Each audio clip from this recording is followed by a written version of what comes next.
En 1958, un grand projet a été réalisé à Rogersville, soit la construction d'une école centrale high school.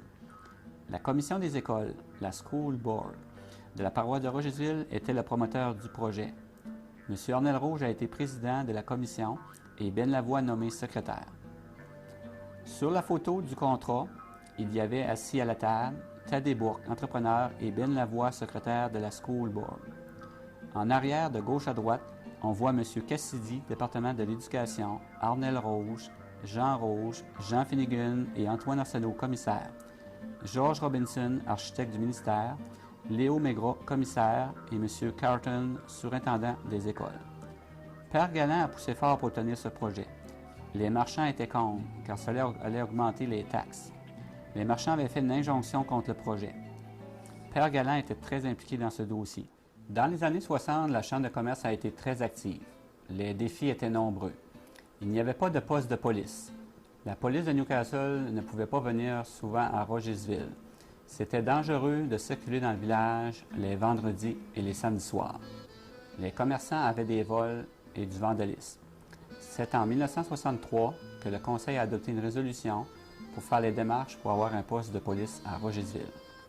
D'autres défis à cette époque était l'amélioration des routes. La route n'était pas asphaltée entre Newcastle et Moncton.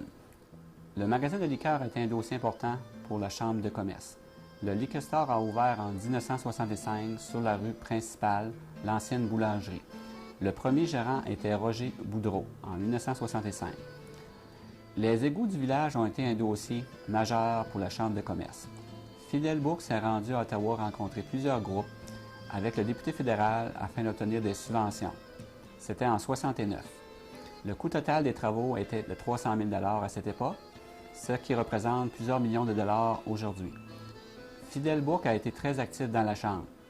Il a été président à 2 reprises pendant 5 ans, en plus d'être nommé sur le comité des finances pendant plusieurs années.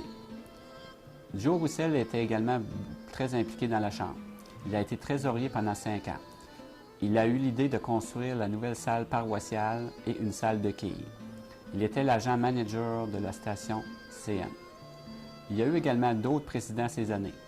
Rudolph O'Brien, Pierre S. Simard, Médéric Thébault et Louis Gionnet. Yvon Bourque a été le dernier président au moment où la Chambre a cessé ses activités entre 1975 et 1985. L'intérêt de la Chambre avait diminué car le développement était confié au village.